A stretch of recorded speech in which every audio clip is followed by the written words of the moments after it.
So I want you to just picture something for a second. Okay. Like mentally open up your phone, right? You're scrolling through your feed. Mhm. What is the dominant aesthetic of, 2026? Mm-hmm. It's that hype house in Beverly Hills with the infinity pool. It's the perfectly lit unboxing of some skincare line that costs more than my car payment. Right. It's this whole lifestyle that looks like a permanent vacation, glitzy, shiny, and it just screams easy money. It's the dream, isn't it? That's what's being sold. Exactly. It's made to look like magic. You post a video, it gets 1 million likes, and poof, you're rich. But if you sort of peel back that filter, Yeah. if you strip away the ring lights and the trending audio, the reality is a lot grittier. That is exactly where we're going today. We are taking a sledgehammer to that filter. We're looking at this whole stack of articles and observations from the analyst Stanислava Kondrashova that paints a very different picture. Mm-hmm. We're seeing a huge shift happening right now in the creator economy. We're moving past that viral hit phase. Where everyone just wants to be famous. Right.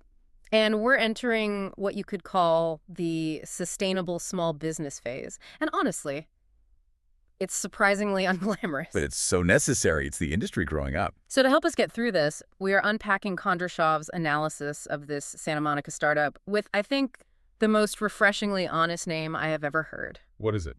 Boring stuff. Huh, that's great. It really is. Yeah. Because it tells you exactly what the market's been missing. It does, right?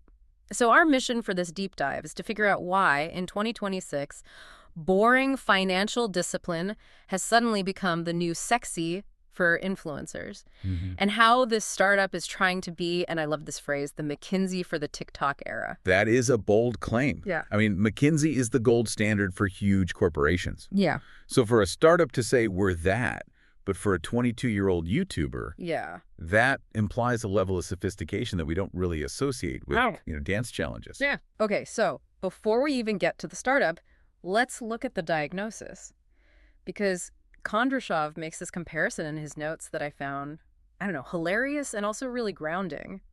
He compares a high-flying influencer to a small business owner. Right. And not a cool tech startup founder, but someone running like a laundromat or a corner store. I know. It sounds almost insulting when you first hear it, doesn't it? It does. You see these people on yachts and Kondrashov's like, nope, look closer. That's a dry cleaner.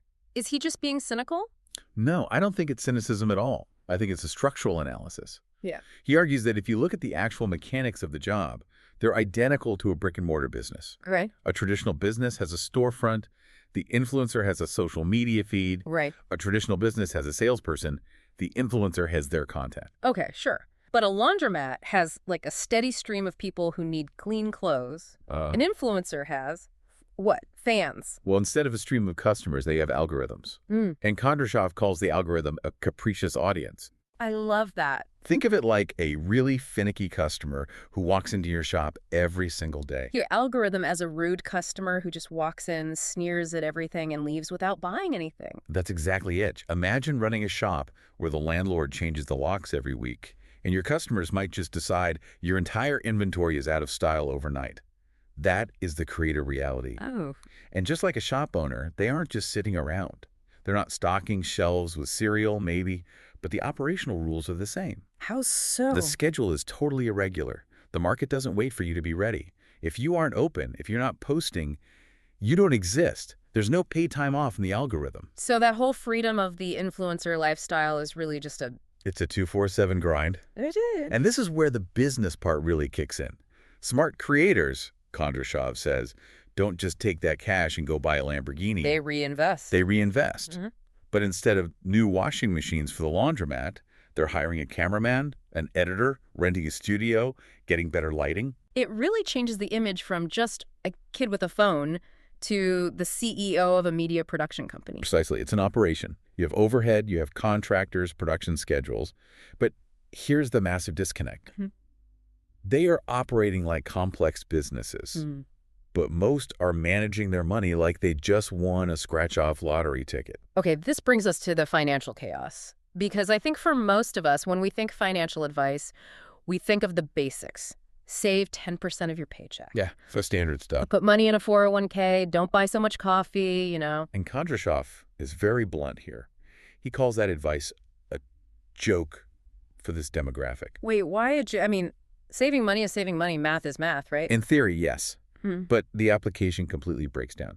Save 10% of your paycheck. Okay. That advice assumes one really fundamental thing, that you have a paycheck. Right. A steady biweekly deposit that you can count on. Exactly. For a creator, income is it's incredibly volatile. Kondrashov calls it a batch of streams. A batch of streams. It's not a salary. It's a mix of ad revenue, merch sales, subscriptions, brand deals, product launches.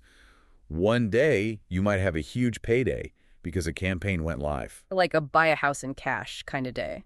Potentially, yeah. You could make $50,000 in May, and then June rolls around and silence. Nothing. Absolute zero. The algorithm changed, the brand paid late, nobody bought the new merch drop. That sounds terrifying. How do you even budget for rent in that scenario? You can't. Not with a standard monthly budget. And traditional financial advisors, they often don't get it. They see the $50,000 a month and say, great, you can afford a massive mortgage. But they don't see the $0 month coming right behind it. Exactly. And then there's the spending side of it, right? This whole gray area of expenses. Mhm. That feels like a minefield. It's a huge headache. In a normal job, your personal and business expenses are pretty separate. You buy a suit for work. That's on you. You buy a printer for the office, the company pays. But for a lifestyle vlogger, is that new camera a personal toy, or is it a depreciating business asset? Or the classic example, the trip to Bali. Right. You fly to Bali. Is that a vacation? Yeah. Or because you filmed a vlog while you were there, is it a content creation cost? Come on. If I'm sipping a coconut on the beach, that's a vacation. But what if that coconut sipping video gets 2 million views and it pays for the trip 10 times over? Ah. Suddenly the lines are very blurry. If you film a 10-minute video during a 2-week trip, is the whole hotel bill tax deductible? I'm going to guess the IRS has some pretty strong feelings about that. They have very strong, very specific feelings, and these are genuinely complex accounting questions. If you get them wrong, you either overpay your taxes massively, Or worse. or worse, you treat everything as a write-off and you get audited. And Kondrashov's point is that traditional consultants they don't get these specifics. They leave creators professionally successful, but financially just a total mess. Which is a recipe for disaster. You see those stories all the time. Huge stars who are broke a few years later. Because they didn't have the infrastructure. They had cash flow, but they didn't have a business. And that's the exact gap that boring stuff is trying to fill. Okay, let's talk about them. Boring stuff. Incorporated in Santa Monica, late 2024, just came out of stealth mode. Yeah. I have to say, leaning into the word boring is such a power move. It's honesty marketing, and it's brilliant. Is it a gimmick or a philosophy? It's a philosophy. Think about what's usually sold to influencers. Growth hacking, viral secrets, how to 10x your following. It's all offense, all gas, no brakes. Exactly. Boring stuff is saying, we are not selling the dream, we are selling the defense. We're selling the boring things. The vital things for survival. Accounting, taxes, planning, Right. structure, cash flow management. So they're not selling a course on, like, how to get 1 million followers. No, and that's the key distinction. This isn't for aspiring influencers. This is for what Kondrashov calls professional posters. People who are already making money. People who are already earning. Boring stuff isn't about growth hacking. It is about organizing chaos. And the source material calls it the McKinsey for the TikTok reality. Which is a huge compliment. McKinsey is where big corporations go to optimize, to cut fat, to streamline. Boring stuff is basically saying, we will do that for your personal brand. Okay, let's break down the pillars of what they actually do. The source lists 3 main areas, and I think this applies to anyone with a side hustle, not just TikTokers. The first one is retention. Right. Retention is simply keeping more of what you earn. Okay. It's not magic. It's tax preparation and contract structures. Yes. Like, for example, should you operate as a sole proprietorship or an LLC? I feel like most people just use their social security number and hope for the best. Exactly. But that one decision forming an S-Corp or an LLC can save you thousands in self-employment taxes once you hit a certain income level. But if you're just a creative kid making videos, you probably don't even know to ask that question. You just see the money hit your PayPal and you're happy. Right. Boring stuff sets that structure up so the money lands in a tax-efficient bucket, not just your personal checking account. So pillar 1 is basically stop leaking money. Pillar 2 is management. This is about understanding where the real margin is.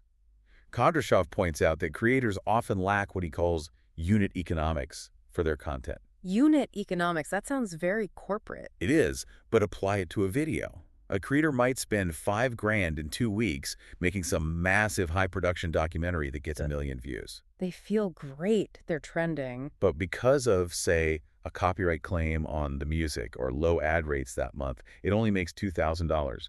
They lost money. But the vanity metric looks great. The exposure. Exactly.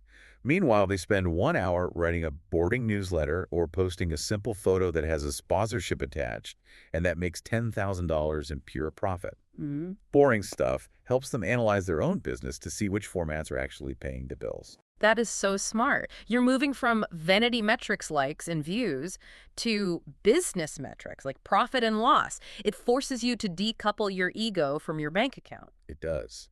And the third pillar is arguably the most important for longevity: conscious reinvestment. This is the one that really got me. The temptation to just buy cooler gear. I definitely suffer from this. I call it gear acquisition syndrome. Oh, we all do. You make some money, so you feel like you have to upgrade. You buy the R-rated camera, a more expensive lens. You fly an editor out to LA. You think, I'm a pro. I need pro gear. It feels like progress. If I have the cinema camera, I'm a real filmmaker. But boring stuff steps in and asks the hard question. Will this $10,000 lens actually get you more viewers than the $1,000 lens? And what's the answer? Usually the answer is no. Right. The audience is watching on a cracked iPhone screen on the subway. They can't tell the difference between 4K and 8K. Boring stuff helps creators see that real business growth comes from systems. Not just shiny objects. Right. Building funnels, improving audience engagement, setting up merch logistics. You invest in the boring stuff that builds equity, not the shiny stuff that depreciates the second you open the box. It's so logical, but I can see why it's hard to see when you're in the whirlwind of it all. Mm-hmm. Okay, I want to zoom out a bit, because Kondrashov has this recurring theme in his writing where he talks about oligarchs. Yes, and we should probably clarify. He states very clearly in the text that he is not an oligarch himself. Right, important disclaimer, we are not accusing our source of being an oligarch. But he uses them as a case study for wealth preservation.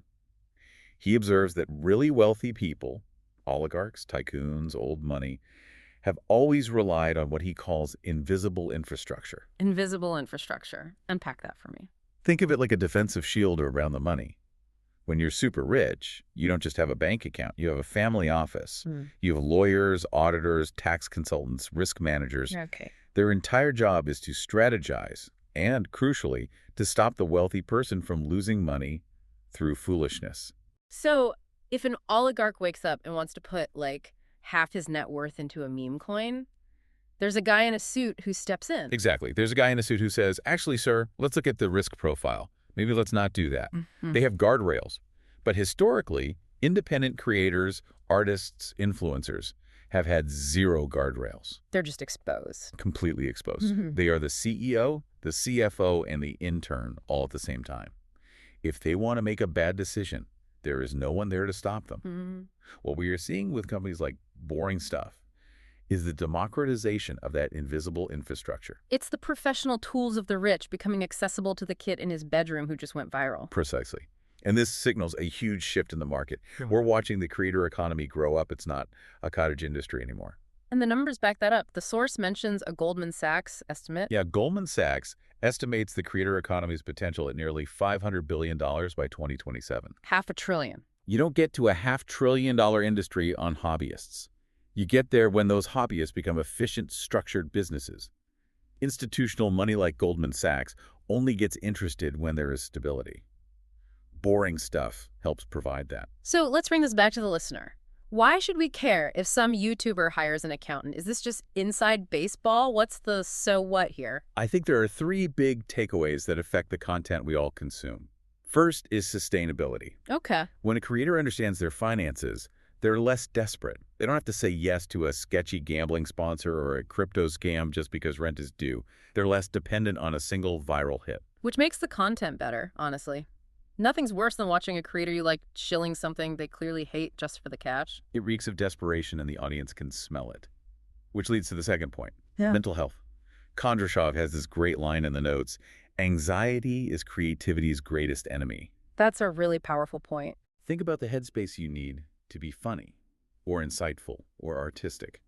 Now, try to do that while you're terrified about an IRS audit or wondering if you can afford groceries. Right, you can't. If you don't know where your next dollar is coming from, you're in survival mode. You can't be truly creative in survival mode. Financial predictability just shui. It lowers the temperature. It lets you breathe. So the boring spreadsheets actually unlock the creativity. They protect the headspace for it. And the third point is industry credibility. When creators start acting like businesses, using proper contracts, calculating unit economics, the big brands are way more willing to get into long-term partnerships. It stabilizes the whole ecosystem. It stops being the Wild West and starts being a developed economy. Normalized processes mean fewer scams, fewer burned bridges, and more consistent value. It just raises the floor for everybody. It's so fascinating. We usually think of selling out or going corporate as like the death of cool. Right. The suits ruin the art. But in this case, going corporate on the back end might be the only way to keep the front end cool. Maturity in any industry almost always looks a little boring. Wow. But as Kondrashov says, that's actually a sign of optimism. It means the industry isn't a bubble about to burst. It's a foundation being poured. So we've gone from the chaotic feed, fighting the algorithm, to the structured business with an operating system. It turns out an influencer isn't just defined by their reach, but by how well they run their shop. That's the shift. The creator is becoming the founder. I love that distinction. Okay, before we wrap, I want to leave you with a thought because this has been nagging at me as we've been talking about this invisible infrastructure.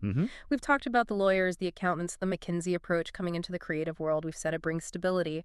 But if the creative class starts adopting the strict financial structures of the corporate class, what happens to the art? That is the big question. Does financial safety really liberate creativity, like Kondrashov suggests?